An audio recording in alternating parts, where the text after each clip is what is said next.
Answers without answer. Fame Ndongo about and a nation still waiting. Fame Ndongo don't come on big book say one answer for Professor about wey be don support come to Anchiroma previously as he calls it make constitutional council take note of their absence. So 44 days don't run now. That is how long Paul Biya has been outside of Cameroon. We never see no public photo, no video, no live appearance. Now only communique issue in his name. Now René Sadi first start this issue as he answer Jeune Afrique. Now vice communication officer for CPTN, we don't answer. From a presidency asking the country to trust that everything is normal. On July 21st, the government's most reliable voice on this subject broke his silence again. State Minister Professor Jacques Fame Ndongo stepped forward, not for the first time, to insist there is no vacuum, no crisis, and no reason to worry. But across Yaoundé, Douala, Bamenda, Boya, and beyond, question wey dey for all mind.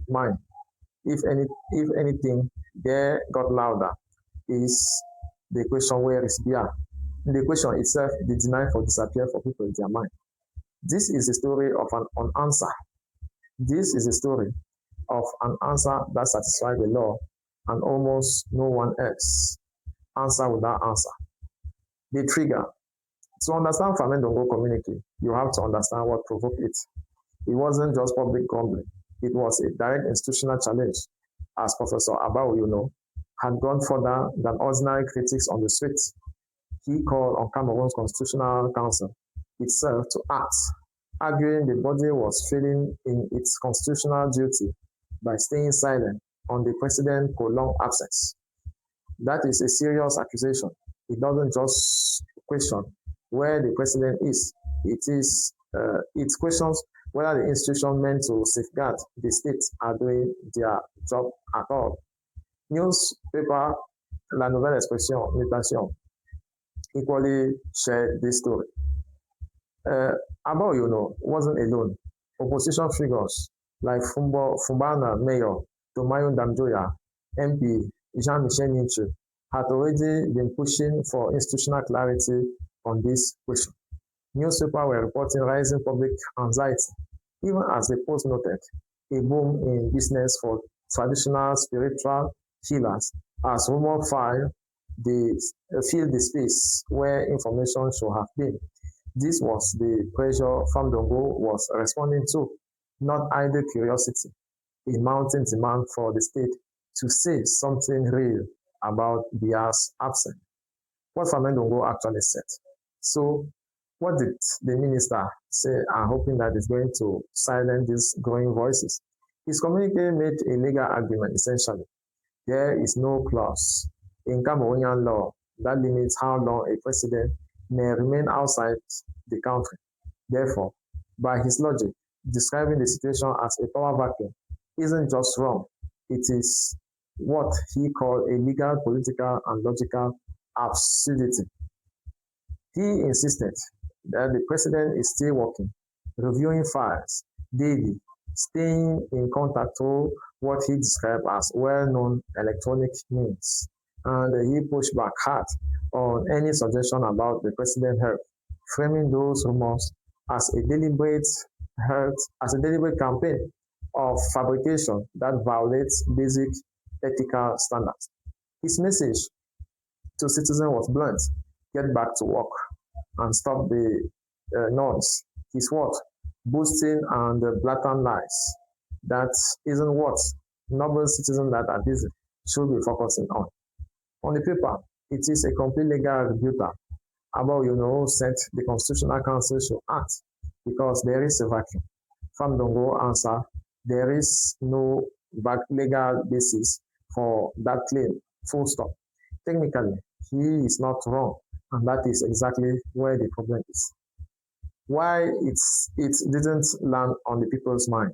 A Cameroonian commentator writing under byline Mark Anthony Akumbon laid out the gap plainly. The minister proved a legal point while ignoring the human one.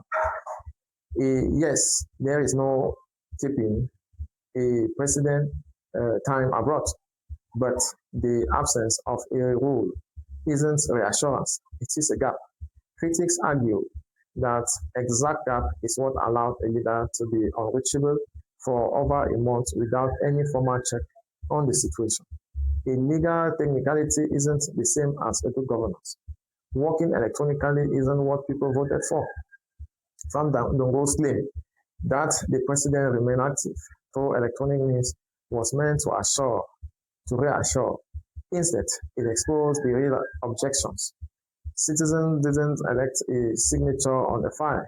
They elected a physical presence, someone visibly leading, especially during a moment producing this much anxiety. Remote governance, however, real doesn't answer the question that matters most to people watching the news. The question no one is in government will answer. And here is the point. A French language commentary drove home just as sharply. Fame Ndongo's communiqué answer a purely theoretical question. Is there a legal vacancy? Why dodging the simple, concrete ones the public is actually asking? Where precisely is Paul Biya? How does he spend his days? And above all, why in over 6 weeks uh, has not a single photo, not one video, not one proof of live image being released, even as the presidency continues issuing official statements in his name. That commentary noted something else worth citing with. This isn't new. Fame Ndongo played the same role, defending the president's absence with legal argument back in 2020. It is a pattern, and the pattern tends to erode trust rather than restore it. This isn't happening in isolation. Zoom out and you'll see a country juggling multiple pressures at once.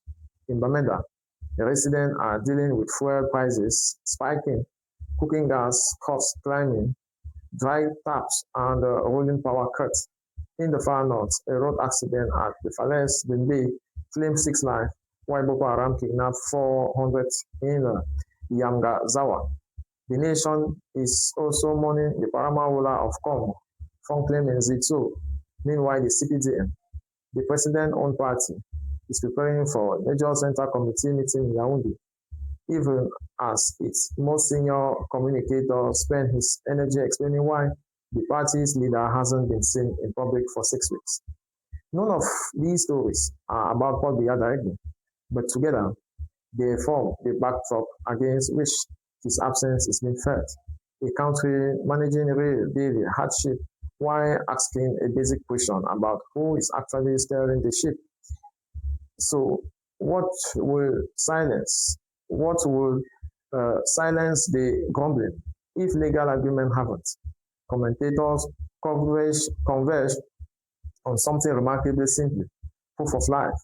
On recent photo, one short video, a single verifiable sign that the president is where the government says he is. Doing what the government says he is doing. Beyond that analysis, have floated broader fixes, a clearer legal framework for presidential absence, a defined temporary leadership structure, regular public update instead of after the fact rebuttal, and a real forum where citizens can ask questions and they get direct answer, not just communicate responding to controversy after it's already spread. None of that requires new laws overnight. Most of it requires a decision the presidency hasn't yet made to communicate proactively instead of defensively. And so Jacques Fame Ndongo answer about legally, procedurally, he closed the loop, but the streets weren't asking a legal question. They were asking to see their president. Until that happened, the communique will keep coming. And so it seems we will keep up with the doubts. It's been Cyril, the mayor. I'll be yours again. Until then, stay out of trouble. Bye.